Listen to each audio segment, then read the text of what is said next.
I ask all of you to wait and hear the truth before you label or condemn me. Don't treat me like a criminal, as I am innocent. In the last few weeks, a large amount of ugly, malicious information has been released into the media about me. The information is disgusting and false. Through the years, I have helped thousands of children who are ill or in distress. Please keep an open mind and let me have my day in court.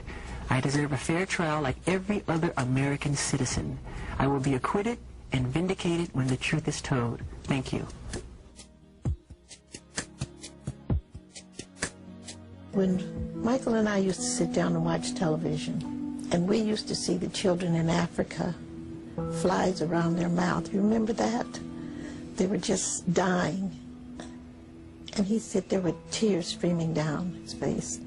He said, "Mother, one day I'm going to do something about that." My son would never hurt a child. He loved children too much.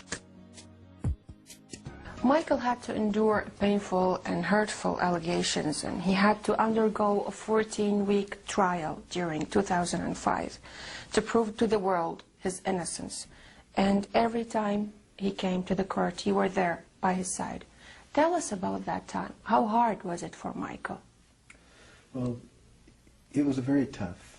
It was very hard for him, and even before that, this was all planned. It was part of a conspiracy, part of the American government, the FBI, to do an investigation for 17 years on Michael Jackson. And for what? They found nothing. And they tried and tried and tried to bring him down, to diminish his popularity. And that's what is so just unbelievably misunderstood by the world. It's like they put these allegations out there because they want the world to think that he did this.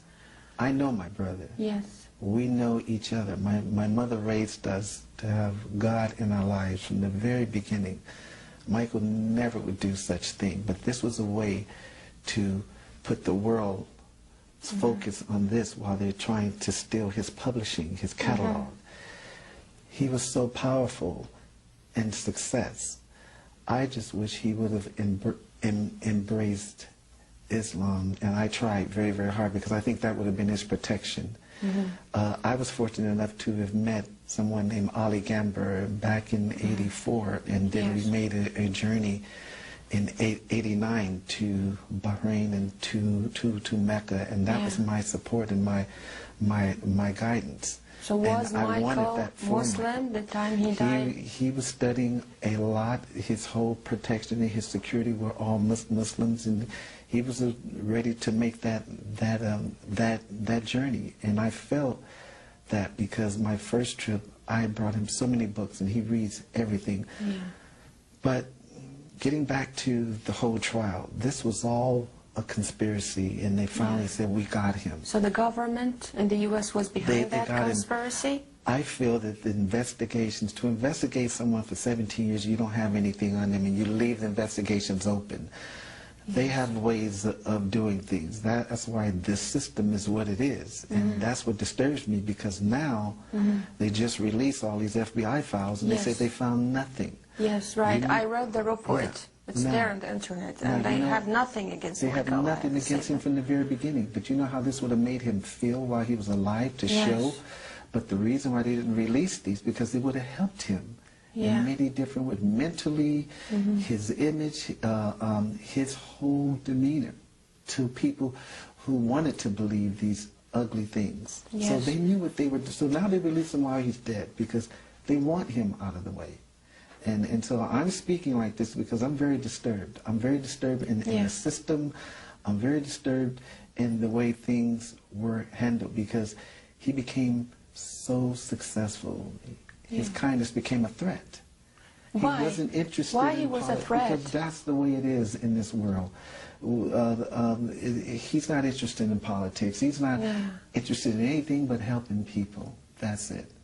And making their lives I want better. you to take us back to the moment when the judge announced not guilty on 13th of June 2005. Tell us about that moment. What did Michael do? What did your mother do?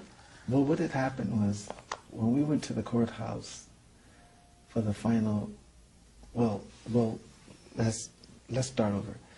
The judge told us we're going to read the verdict on this day, and if Michael Jackson is not in this courtroom in 45 minutes, he's going to jail.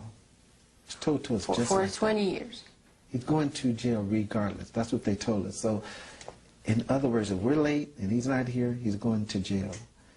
And so what happened was we got the call, and we were all at the ranch ready. So Tito and myself, we put on our clothes really quickly, and Michael was in one of the SUVs with my sister Rebe, and she was kind of consoled him, and he was just beating his leg until the floor. Why are they doing this to me? And they really thought he was going to jail, but see, Allah is so good because His good and His innocence. Sorry. It's what freed him. It's not money. It's material. He's a good soul. That's what freed him. Yes, he was. That's what freed him. So they told us there's only 6 seats. Every trial, when you didn't see certain family members there because the judge did not want to show, and the American media didn't want to show my entire family sitting there supporting their brother. They wanted to make it seem like some of us weren't interested because they only gave us 6 seats. It's more than 6 family members in my family. Yes, sure, they know So that. this is the American system. This is what they do, right? This is what they did to us. But he was a warrior. He faced them. Yes. And he was So acquitted myself- from all the charges. So Janet and I weren't allowed in the courtroom because there were no more seats. So we went upstairs, and we were sitting in a room, and I hear all this cheering. And I walk over to the window, and I see this lady release the dove, and I say, what's going on? But that's very positive. Then I found out later, on every count, a dove was released. Yes. They wanted to put him away forever because they didn't want the good that he was doing. And they just didn't want Michael Jackson out there no more for whatever reasons. And the good that he's done all over the world, and the message in the music and the type of person that he was and he still will always be is what freed him. Because they tried, but that goes to show you that Allah is stronger than the judge, is stronger than the allegations, everything that they tried to put against him. Yes. So after that, you advised him to leave the U.S. and go to the Gulf, to Bahrain? I told him he needs to get out of here because they're trying too hard to do something to him. They're trying too hard. And so he went to Bahrain, which I found to be a wonderful place, a very peaceful place. And I wanted him to stay there and to be there. And